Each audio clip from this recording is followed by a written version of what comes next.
L'amélioration quantitative et qualitative de l'énergie électrique, bientôt une réalité au Bénin. Le projet de construction du réseau de distribution et du centre de dispatching de l'électricité est à une vitesse supérieure.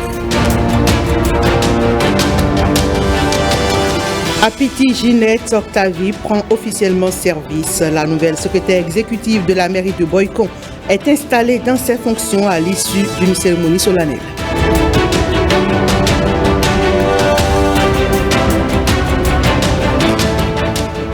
Deuxième édition du festival culturel et artistique des Waba Fekawa, la rencontre des filles et fils de l'ère culturelle Wama a eu lieu cette année à Tangueta pour la valorisation de leur culture. Voilà pour le sommaire de ce 13h. Bonjour et bienvenue à tous. La nouvelle secrétaire exécutive de la mairie de Boycon est officiellement installée dans ses fonctions. La cérémonie de passation de charge a eu lieu vendredi dernier dans l'enceinte de l'hôtel de ville. Le préfet du département du Zou, le maire et les conseillers étaient présents. Roland Tchanka et Kanel Kakou pour le point. Ginette Cessi Apiti prend officiellement les rênes de la mairie de Boycon en tant que secrétaire exécutive. Elle remplace Francis Bouronsito, ancien secrétaire général dont le poste est désormais supprimé selon la nouvelle loi portant code de l'administration territoriale. À l'entame de sa mission, la secrétaire exécutive a eu droit à un aperçu des réalisations accomplies, mais surtout des défis à relever, de concert avec le premier citoyen de la ville de Boycon. Il s'agit de la mobilisation de ressources. Je le redis, nous devons absolument, ce n'est pas normal qu'une commune comme Boycon soit un budget de 2,5 milliards. Nous devons pouvoir augmenter considérablement davantage nos ressources. Nous devons continuer l'ouverture des voies, car ça fait partie des besoins qui émanent de nos populations. Nous avons construit en une année 46 salles de classe, 15 magasins, 15 bureaux. Cet effort doit continuer. Oui, je m'engage. Je m'engage à accomplir cette mission avec dévouement et dans le respect des principes qui gouvernent désormais le secteur de la décentralisation et des textes qui le régissent. Au terme de l'article 127, la fonction de secrétaire exécutif est la plus haute fonction administrative et technique au sein de l'État. Le secrétaire exécutif est le responsable de l'administration de la commune. Il est le principal animateur des services administratifs et techniques communaux, dont il veille au bon fonctionnement. Toutes les compétences transférées aux communes par l'ancienne loi sur la décentralisation sont reconduites, voire renforcées dans la nouvelle. Ce que vise la réforme, c'est une gestion dépolitisée. Dans le secteur de l'énergie, le projet de construction du réseau de distribution et du centre de dispatching de l'électricité est en phase de finition et fait grandir les espoirs. Financé par les gouvernements du Bénin et des États-Unis d'Amérique, le projet vise l'amélioration en termes de quantité et de qualité de l'énergie électrique. Marcel Arrossi a fait le constat de l'évolution des travaux.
On a des projets partout dans le pays. Par exemple, la zone économique spéciale de Glodjibé, la route des pêches, beaucoup de projets de distribution. Avec le projet P2AE, on va brancher 150 000 clients. Donc ça, c'est un projet important, mais ce n'est qu'un projet parmi beaucoup d'autres. Donc effectivement, la SBE prend toute la mesure de ça et travaille sur beaucoup de fronts à la fois pour qu'on n'améliore pas la condition des gens de Cotonou, mais aussi du Nord, mais aussi du centre du pays. Donc il y a des projets un petit peu partout. Ce projet-là est très important.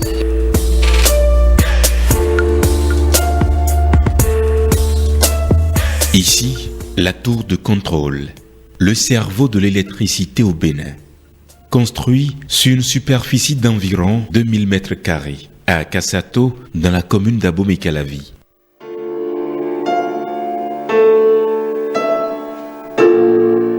À partir d'ici, nous sommes capables en fait, de piloter le réseau électrique de la SB2E. À l'étape où nous sommes actuellement, il y a des tests qui sont en cours avec les différentes sous-stations de la SB2E éparpillées sur l'étendue du territoire national. Donc, il y a une programmation qui est faite et tous les jours nous venons ici. Nous avons des collègues qui sont dans les postes et à partir d'ici, nous avons un cahier de charge. Nous faisons en fait des tests, des essais pour voir si est-ce que les informations depuis les différents postes remontent vers le centre et si les commandes qu'on envoie depuis ici aussi atterrissent au niveau des différentes sous-stations.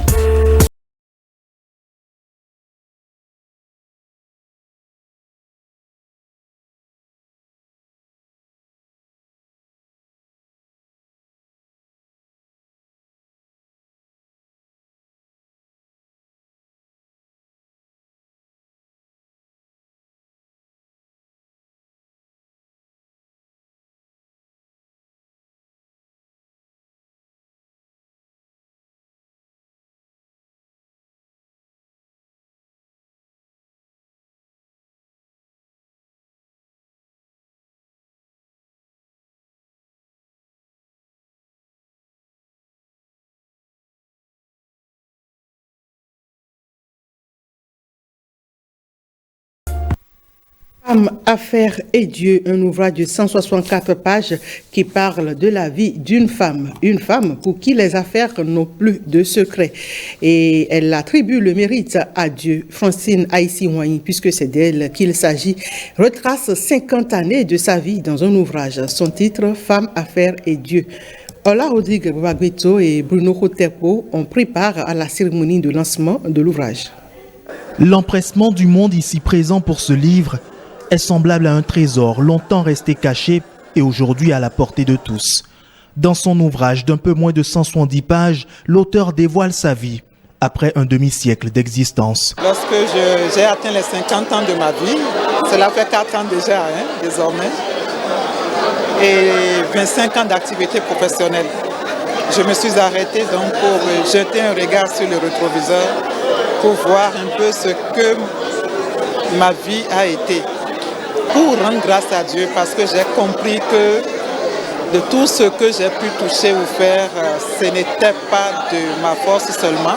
Pour la cérémonie de lancement, le clergé est dignement représenté. Le titre de l'ouvrage en donne la raison. Femmes, affaires et Dieu. Sa foi était la source de son inspiration, la boussole de sa vie et bien des fois le lieu de discernement des choix de vie et en même temps le lieu d'examen de conscience. Alors j'ai été étonné quand je lisais cet ouvrage de voir que Dieu est au cœur d'une mentalité. Voyez, marcher avec Dieu n'a jamais retardé l'homme, mes chers amis. De ma lucane, je perçois cet ouvrage comme l'histoire, l'intimité entre une femme et Dieu. Une intimité non encore rompue et qui aujourd'hui se présente à tout le monde sans aucune distinction pour susciter d'autres personnes semblables à Francine Aïssi-Ouani en tout et pour tous. Prolongation de l'enrôlement au RAVIP. La doléance des populations et des élus locaux a reçu un écho favorable auprès des responsables de l'ANIP. Pour les retardataires, l'opération d'enrôlement au RAVIP est prolongée pour un mois encore. Cyril Goubedji, gestionnaire mandataire de l'ANIP, l'a lui-même annoncé lors de la séance technique tenue conjointement avec la Commission électorale nationale autonome. Il est ici au micro de William Tchoki pour les précisions. La bonne nouvelle, c'est qu'aujourd'hui, l'opération d'affichage de résidus arrive à son terme. Par contre, ceux qui n'ont pas pris part au RAVIP et qui, pendant cette période de 2 mois, n'ont pas pu se faire prendre en compte, disposent encore au moins d'1 mois pour se faire prendre en compte. Et donc, le 26 avril, le processus continue, le RAVIP continue, pendant au moins 30 jours. Pour ceux qui sont des potentiels électeurs et qui, sans faire le RAVIP, ne pourront pas apparaître sur la liste électorale informatisée.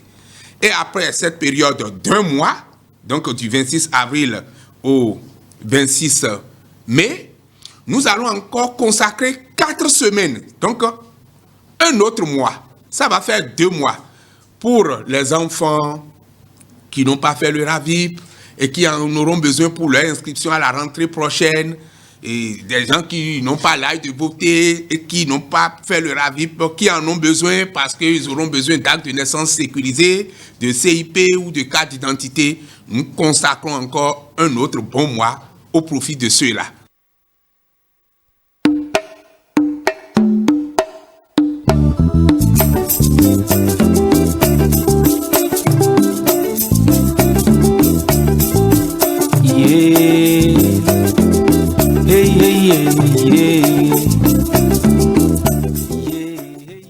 Exposition des trésors royaux au palais de la Marina. Au fil des jours, les visites se multiplient. Les groupes se succèdent toujours avec le même engouement. Ariane Da Silva et François Issou l'ont aussi constaté ce samedi 23 avril 2022. Des élus locaux de la commune de Commun en visite au palais de la Marina. Une immersion au cœur de l'exposition des œuvres royales qui leur a permis de s'imprégner de l'histoire. Tout le monde est content d'être venu voir les prouesses de nos ancêtres et l'audace, le courage du président Patrice Talon et de son gouvernement d'avoir pris cette initiative pour faire revenir ces œuvres. Nous avons été émus de voir que nos grands-parents, nos aïeuls, sans avoir été à l'école, ont pu lier le bois au bois, ont pu réaliser des œuvres gigantesques qui font la fierté du peuple béninois. Les élus locaux constituent d'ailleurs des relais d'information. Je trouve normal qu'ils soient également les premiers à venir visiter ces œuvres pour aller parler à leur population des prouesses que le gouvernement du président Patrice Talon a réalisées en ramenant ces œuvres au Bénin. D'autres groupes se sont succédés sur les lieux de l'exposition. Ces élèves ont eu droit à des cours d'histoire sur chaque œuvre exposée. Quand on voit un peu le symbole supérieur, vous avez remarqué assis et autour du bois, vous avez remarqué quoi? J'ai retenu que dans les temps anciens, nos ancêtres, ils étaient de bons sculpteurs. Ils savaient faire de bons trônes, de bonnes statues, de bonnes lances. Et pour aujourd'hui, on voit qu'ils continuent l'héritage. La beauté et la fierté que nous avons de récupérer les trésors royaux, nous devons les partager avec nos enfants pour plusieurs raisons. D'abord, c'est une réalité de leur temps, il faut qu'ils soient au courant. Et de deux, ce sont des apprenants et toute cette visite enrichit leur formation en histoire. Des œuvres qui suscitent toujours l'émotion. Je suis émerveillée par la richesse. En fait, quand on voit par exemple une œuvre comme ça, qui est tellement avec des couleurs incroyables, j'ai pris plein de photos. Il y a des photos aussi qui sont assez fortes. Je trouve ça très important que les enfants puissent connaître l'histoire de deux pays qui ont été joints à un moment très fort. Le Bénin et n'a pas oublié ses racines. Ils sont en train de repartir à la source pour savoir ce de quoi notre pays avait été fait et ce à quoi nous allons nous attarder demain. Je pourrais dire que je suis éblouie. Je n'ai jamais su que ces gens de trucs se trouvaient ici, à côté de nous. Malgré les jours qui passent, l'affluence est toujours aussi grande au palais de la Marina. Nul ne veut se faire compter l'événement.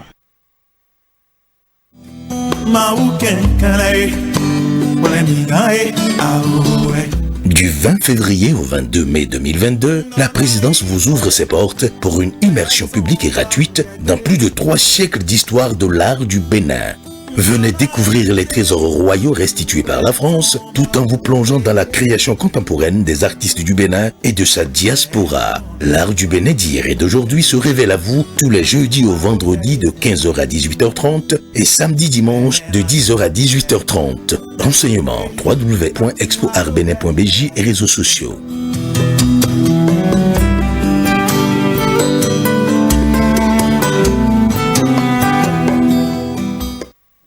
Elle était prévue pour démarrer le 23 avril 2022 et ça n'a pas raté. Ce samedi a lieu à Semenwan la Coupe internationale de gaming africaine. De nombreux jeunes se sont réunis pour compétir en jeux électroniques. La finale a opposé le Bénin au Togo qui en est sorti vainqueur. Réponse avec Ola Rodigbarbeto et Wenceslas Samoimon dans ce reportage. Les instants sont riches en émerveillement pour le public et pleins de concentration pour les joueurs. Le vainqueur doit avoir le meilleur doigté aux manettes et il doit pouvoir allier rapidité et anticipation. Durant toute une journée, ils sont 44 à s'affronter sur ce jeu vidéo de combat pour un cash prize de 3 millions de francs CFA. À la fin, Soro inflige la peine à ses adversaires. Il reste invaincu sur tous les matchs et remporte la Coupe internationale du gaming africain. Ça n'a pas été facile, il y avait des joueurs en face. Donc forcément, c'est vrai que j'ai pas perdu de combat, mais j'ai beaucoup de temps passé sur le jeu. Donc forcément j'ai travaillé le jeu et ça a payé, c'est ça. Il bat en finale son adversaire du Togo, arrivé deuxième de la compétition.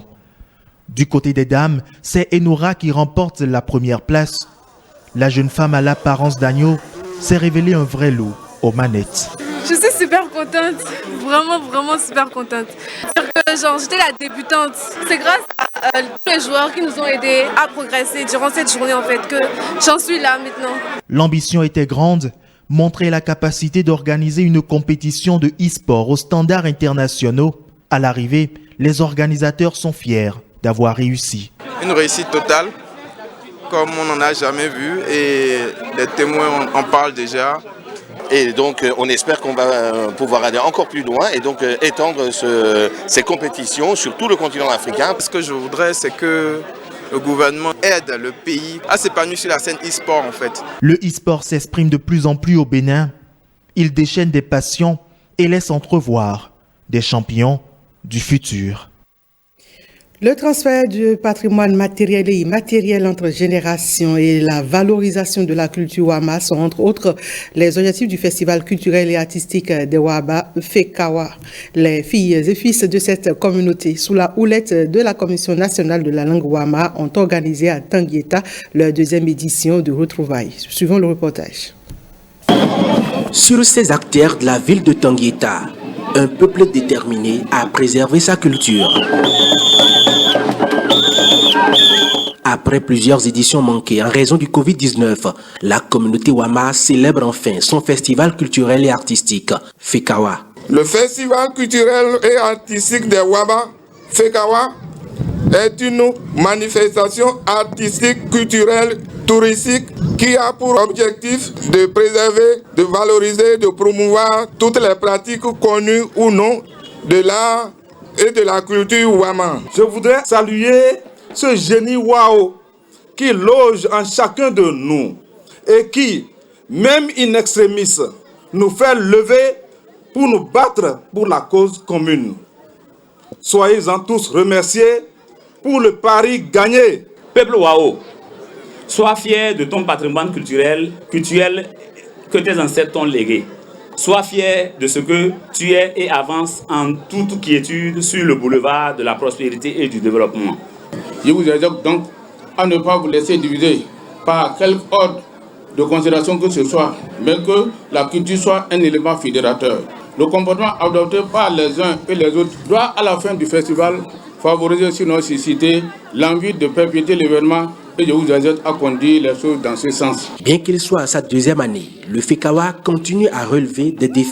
Le souhait des autorités reste la création d'un festival unique qui regroupe plusieurs ethnies. Nous devions peut-être continuer par faire des festivals à l'échelle ethnique, identitaire. Mais il faut que nous allions vers un mouvement unitaire où tous les groupes socio-linguistiques, Wama, Berba, Nateni, Ditamari, vont se retrouver et faire un festival itinérant pendant une semaine. Cette manifestation de 112 heures a été aussi une occasion pour le peuple Wama de se souvenir de leurs ancêtres Yarikate Kokubo et Warakate Kankbosiki, exécutés en ces lieux.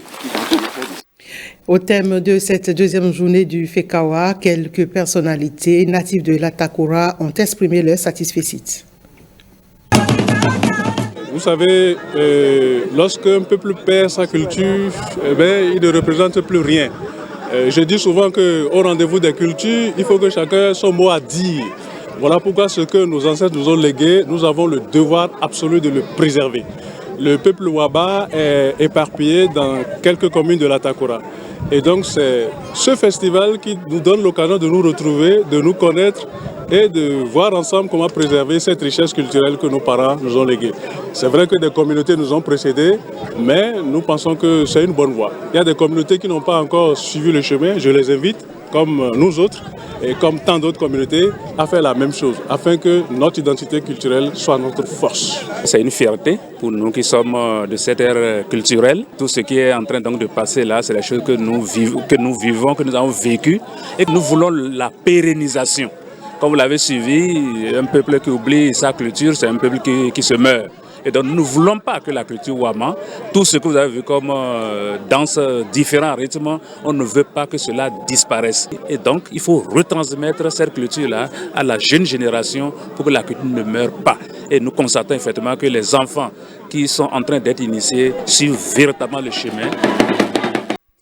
Au plan sport, les arts martiaux mixtes en plein essor au Bénin. Les combattants du BFC 7, le Bénin Fighting Championship Act 7, étaient dans l'octogone. Et c'est un événement qui a tenu en haleine les amateurs de sport de ce combat ce samedi. 11 combattants au total avec des échos très électriques. Herman Rodrigue Amégan et Patrick Kimanvo pour plus de détails.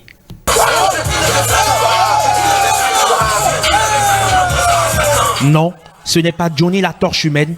Nous ne sommes pas non plus dans l'univers Marvel, mais bien dans une réalité où se côtoient flammes, coups de pied et secousses. Un boucan d'enfer pour sacrer un roi, un seul, celui du main event, le plus grand combat de la soirée à ce Bénin Fighting Championship numéro 7. Ishola Olatunde et John Kennedy, deux ennemis jurés de l'octogone pour un combat avec de la revanche dans l'air.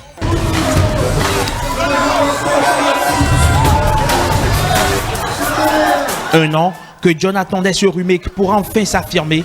Le combattant de Heavyosu MMA a des fourmis dans les poings, mais une fois encore, c'est le Sanctuary Fighter Ishola qui décroche le Graal. Ce soir, Ishola gagne. Ishola confirme. La première victoire d'Ishola était pas très nette. Aujourd'hui, elle est claire, elle est nette. Et je crois que John a compris qu'il doit encore retourner et faire beaucoup plus de travail que ça. Retourner au laboratoire, chercher et rechercher davantage les failles. John a un an pour revenir plus fort au BFC 8. Mais en attendant, l'autre confirmation de la soirée annonce Shérif Dramé de Heavyosu MMA. Il démolit son adversaire gabonais Ruben Koba par soumission. L'instinct est émouvant. Son président a les larmes aux yeux. L'étreinte avec le père du président est fraternelle. Et un public tout aussi conquis.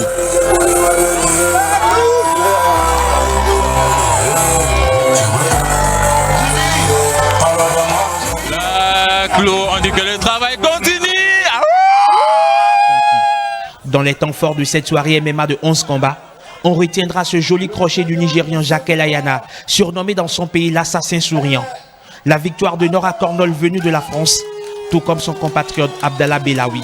On a eu droit à des combats électriques comme promis. On a eu droit à un très beau niveau technique et on est vraiment ravis et satisfaits. BFC 7, une soirée festive dans un relâchement sans fin.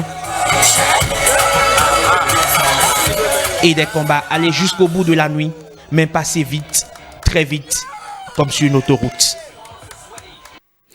En transition à la page inter de cette édition, direction ambassade de France à Cotonou. Et comme au premier tour, il y a environ 15 jours, le second tour de vote pour la présidence française s'est bien déroulé à Cotonou. Plus le taux de participation évoluait, plus l'équipe d'organisation dirigée par l'ambassadeur de France au Bénin était satisfait.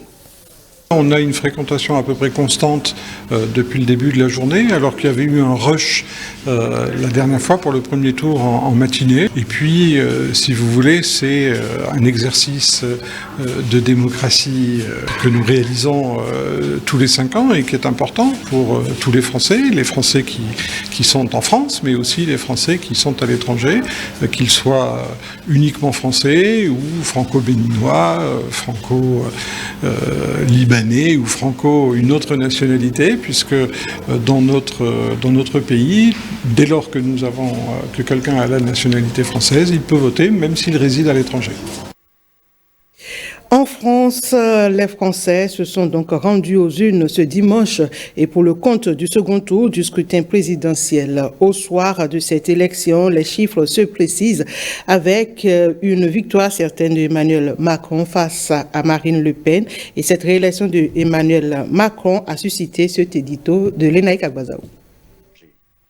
J'ai une ambition pour le pays, je veux encore pouvoir faire bouger les choses avec vous. Emmanuel Macron succède à lui-même à la tête de l'État français. La confirmation d'une victoire annoncée par les différents sondages. La tâche aura été rude pour le diplômé de Sciences Po et de l'École nationale d'administration française.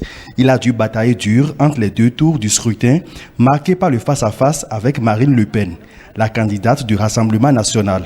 Un duel télévisé au cours duquel les 2 challengers se sont opposés sur maintes questions. Pouvoir d'achat, politique internationale, les retraites, l'économie, le climat, la laïcité, l'Europe et la sécurité notamment. Une joute qui aura peut-être eu l'avantage de motiver les électeurs indécis. Certains citoyens français ayant estimé que Macron était droit dans ses bottes, défendant savamment son bilan, convaincant, voire même arrogant, alors que Le Pen, selon eux, était moins percutante qu'il y a 5 ans. Elle qui a fait l'option d'être la porte-voix des vulnérables. Autre facteur qui aura aussi joué en sa défaveur, le barrage contre l'extrême droite constitué par Anne Hidalgo, la socialiste et maire de Paris, Yannick Jadot, l'écologiste, et Fabien Roussel du PCF. Le tout couronné par la fameuse consigne de vote de Jean-Luc Mélenchon, il ne faut pas donner une seule voix à Madame Le Pen. Valérie Pécresse n'ayant pas donné d'orientation, fidèle à ses déclarations antérieures. L'autre grande leçon à tirer de ce scrutin est la défaite historique des socialistes et des républicains qui ont obtenu leur pire score à une élection présidentielle française. 2 partis qui ont gouverné alternativement l'État français jusqu'en 2017. Emmanuel Macron conserve son fauteuil présidentiel avec à l'horizon les défis de l'heure, l'inflation, la guerre en Ukraine et la fracture sociale. Emmanuel Macron, réélu président de la France à l'issue du second tour de la présidentielle ce dimanche. Ariane Da Silva revient ici sur les détails.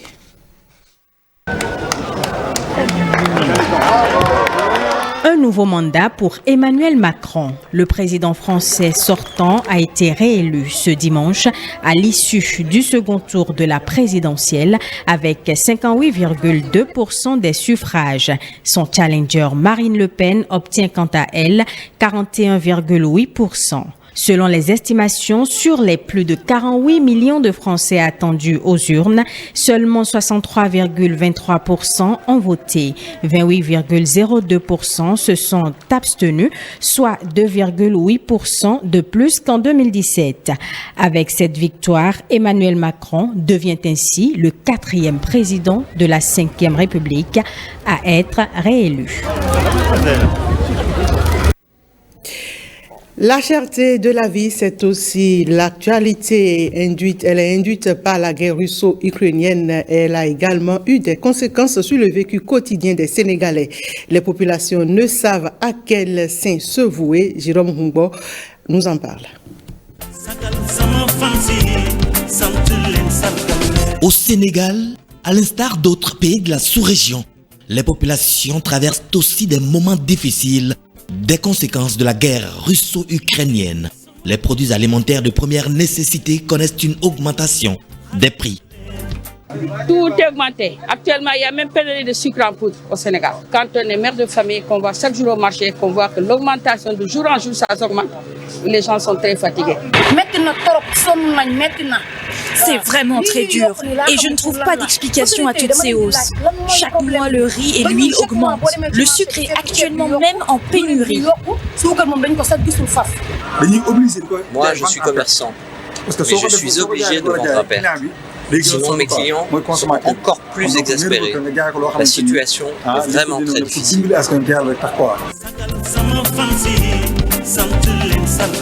Tout comme au Bénin, l'État sénégalais n'est pas resté les bras croisés. Les actions sur les tasses des douanes ont amoindri les effets de la crise mondiale, partout ressentis. Et voilà, c'est tout pour ce 13h. Merci mesdames, messieurs pour votre aimable attention.